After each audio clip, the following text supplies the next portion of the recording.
अध्याय 34 उदी की महिमा भाग 2।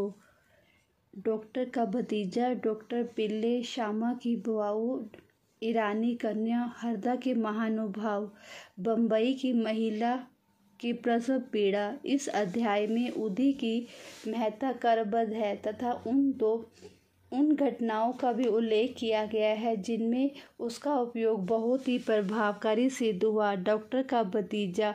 नासिक जिले के मालेगांव में एक डॉक्टर रहते थे। उनका भतीजा एक असाध्य रोग से, एक प्रकार का तपेदिक से पीड़ित था। उन्होंने तथा उनके सभी डॉक्टर मित्रों ने समस्त उपचार किए, यहाँ तक कि उसकी शल्य चिकित्सा भी कराई, फिर भी बालक की कोई लाभ ना हुआ। उसके कष्टों का पारावार ना था। मित्रों और संबंधियों ने बालक के माता पिता को दैविक उपचार करने का परामर्श देकर श्री साईं बाबा की शरण में जाने को कहा, जो अपनी दृष्टि मात्र से असाध्य रोग साध्य करने के लिए प्रसिद्ध हैं। अतः माता पिता बालक को साथ लेकर शिरडी आए। उन्होंने बाबा को साष्टांग प्रणाम कर श्री चरणों से बालक को डाल दिया और बड़ी नम्रता तथा आदरपूर्वक विनती की कि प्रभु हम लोगों पर दया करो। आपका संकट मोचन नाम सुनकर ही हम यहाँ आए हैं। दया कर इस बालक की रक्षा कीजिए प्रभु, हमें तो केवल आपका ही भरोसा है। प्रार्थना सुनकर बाबा को दया आ गई और उन्होंने सांत्वना देकर कहा कि जो इस मस्जिद की सीढ़ी चढ़ता है उसे जीवन पर्यंत कोई दुख नहीं होता। चिंता ना करो, यह उदी ले इस रोगग्रस्त स्थान पर लगाओ, ईश्वर पर विश्वास रखो, वह सप्ताह के अंत में पूर्ण स्वस्थ हो जाएगा। यह मस्जिद नहीं, यह तो द्वारकावती है और जो इसकी सीढ़ी चढ़ेगा उसे स्वास्थ्य सुख की प्राप्ति होगी तथा उसके कष्टों का अंत हो जाएगा। बालक को बाबा के सामने बिठलाया गया। वह उस रोगग्रस्त स्थान पर अपना हाथ फेरते हुए दयापूर्ण दृष्टि से बालक की ओर निहारने लगे।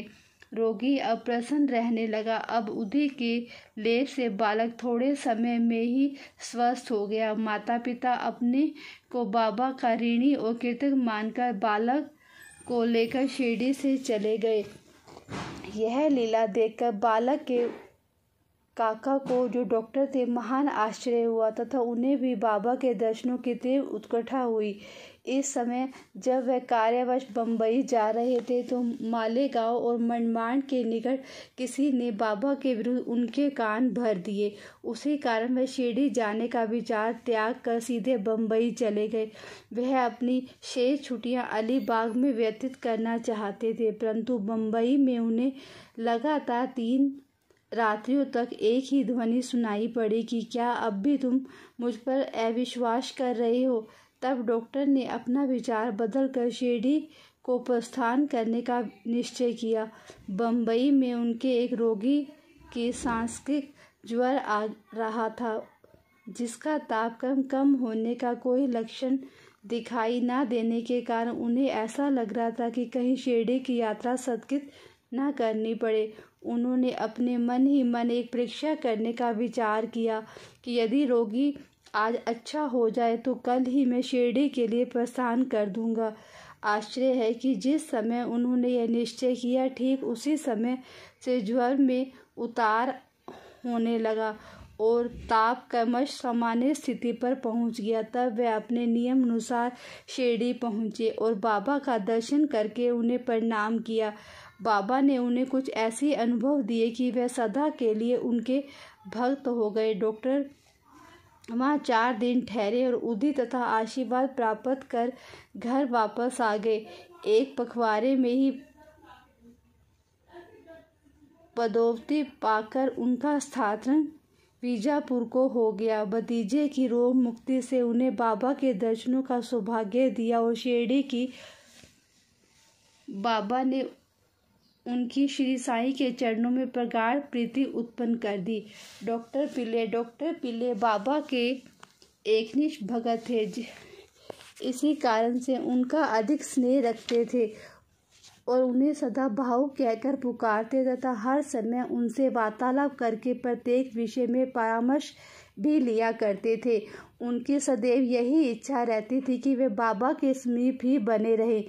एक बार डॉक्टर पिल्ले को नासूर हो गया। वह काका साहब दीक्षित से बोले कि मुझे असहाय पीड़ा हो रही है और मैं अब इस जीवन से मृत्यु को अधिक श्रेष्ठकर समझता हूँ। मुझे ज्ञात है कि इसका मुख्य कारण मेरे पूर्व जन्मों के कर्म ही है। जाकर बाबा से कहो कि मेरी यह पीड़ा अब दूर करे। मैं अपने पिछले जन्म के कर्मों को अगले 10 जन्मों में भोगने को तैयार हूँ।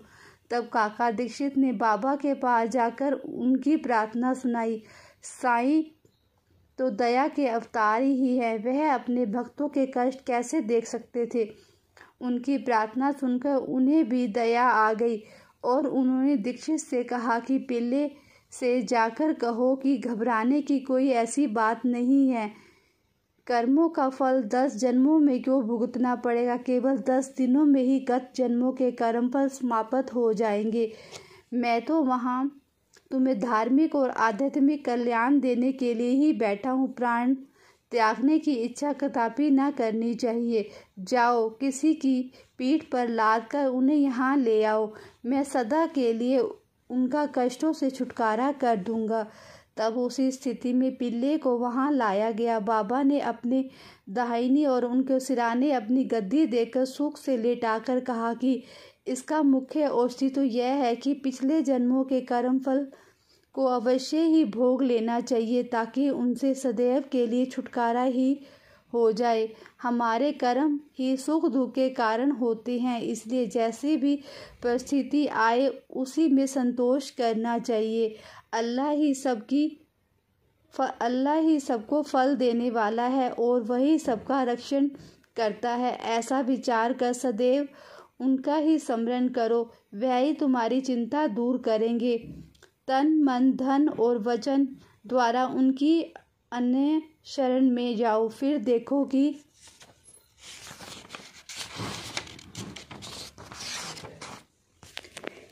वह क्या करते हैं। डॉक्टर पिल्ले से कहा कि नाना साहब ने मेरे पैर में एक पट्टी बांधी है, परंतु मुझे उससे कोई लाभ नहीं पहुंचा। नाना तो मूर्ख है। बाबा ने कहा वह पट्टी हटाओ, नहीं तो मर जाओगे। थोड़ी देर में ही कौवा आएगा और अपनी चोंच उसमें मारेगा, तब तुम शीघ्र ही अच्छे हो जाओगे। जब वह वार्तालाप हो ही रहा था कि उसी समय अब्दुल, जो मस्जिद में झाड़ू लगाने का काम किया करता था, वह वहां पर आया। जब वह दिया बत्ती स्वच्छ कर रहा था तो अचानक ही उसका पैर डॉक्टर पिल्ले के नासूर वाले पैर पर जा पड़ा। पैर तो सूजा हुआ ही था, फिर अब्दुल के पैर से दबा तो उसमें से नासूर के 7 कीड़े बाहर निकले। कष्ट असहनीय हो गया और डॉक्टर पिल्ले उस स्वर में चिल्ला पड़े, पर किंतु कुछ समय के बाद वह शांत होकर गीत गाने लगे। तब बाबा ने कहा, देखो भाऊ, अब अच्छा हो गया है और गाना गा रहा है। गाने के बोल थे, करम कर मेरे हाल पर तू करीम, तेरा नाम रहमान है और रहीम, तू ही दोनों आलम का सुल्तान है, जहां में नुमाया तेरी शान है। फलाह होने वाला है सब कारोबार, रहे सूर तेरा सदा आशकार, तू आशिक का हरदम मददगार है।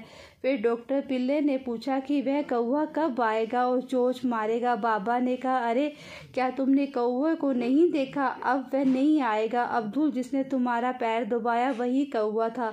उसने चोंच मारकर नासूर को हटा दिया। वह अब फिर क्यों आएगा? अब जाकर बाड़े में विश्राम करो, तुम शीघ्र ही स्वस्थ हो जाओगे। उदी लगाने और पानी के साथ पीने से बिना किसी औषधि या चिकित्सा में वो 10 दिनों में ही निरोग हो गए, जैसा कि बाबा ने उनसे कहा था। श्यामा के छोटे भाई की पत्नी भ्याऊ सावली विहीर के समीप श्यामा के छोटे भाई बापा जी रहते थे। एक बार उसकी पत्नी को गिल्टियों वाला प्लेग हो गया। उसे ज्वर हो आया और उसने जांच में प्लेग की 2 गिल्टियां निकल आई। बापा जी दौड़कर श्यामा के पास आए और सहायता के लिए चलने को कहा। श्यामा भयभीत हो उठे। उन्होंने सदैव की भांति बाबा के पास जाकर उन्हें नमस्कार किया और सहायता के लिए उनसे प्रार्थना की तथा भाई के घर जाने की अनुमति मांगी। बाबा ने कहा कि इतनी रात्रि व्यतीत हो चुकी है, अब इस समय तुम कहाँ जाओगे, केवल उदी ही भेज दो।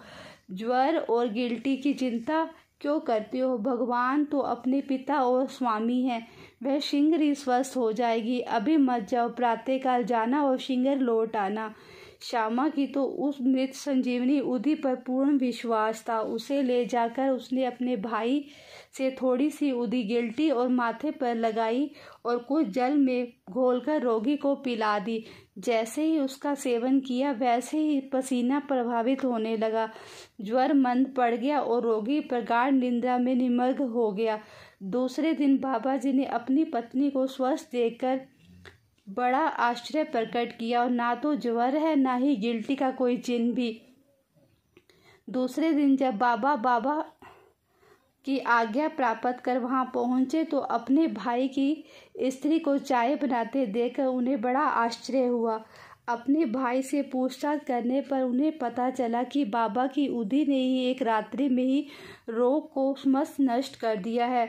तब श्यामा को बाबा के शब्दों का मर्म समझ में आया कि प्रातःकाल जाओ और शीघ्र लौट कर आओ।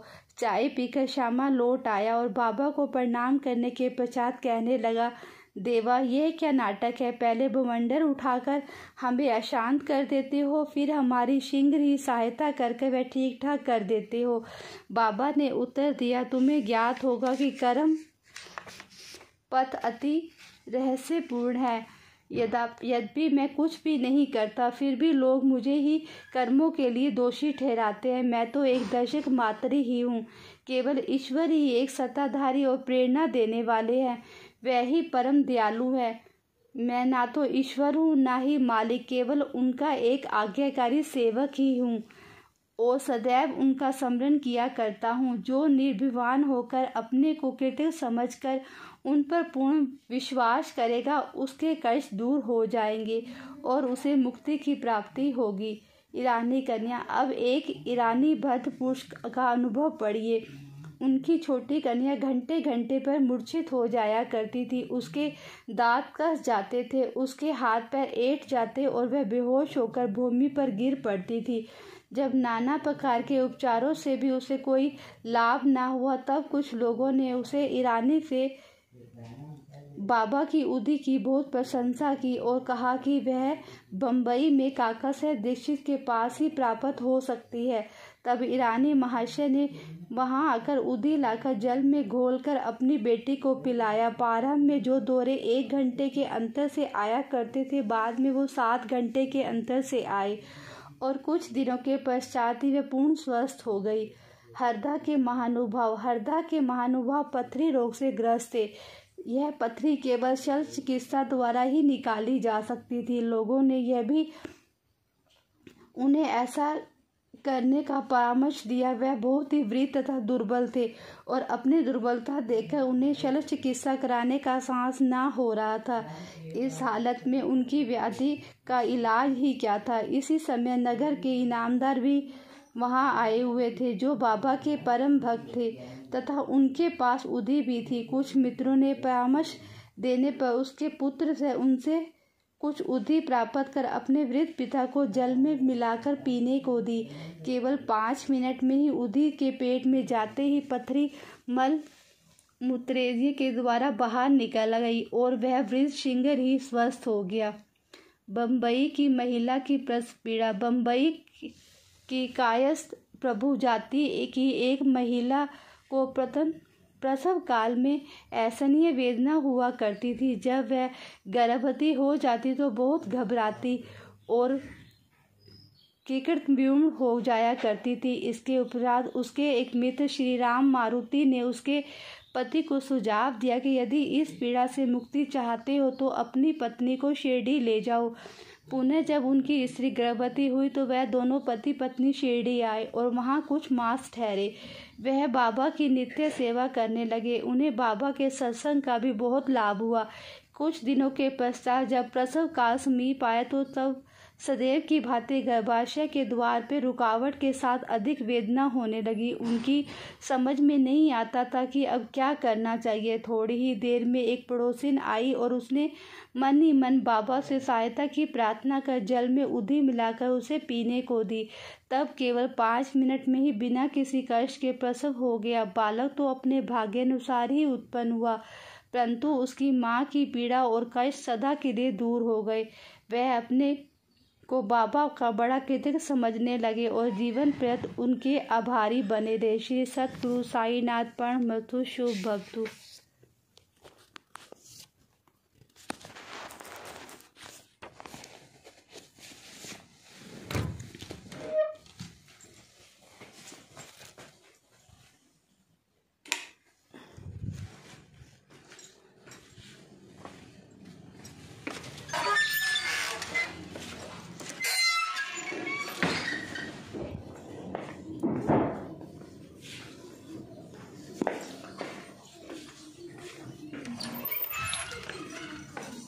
बदल क्या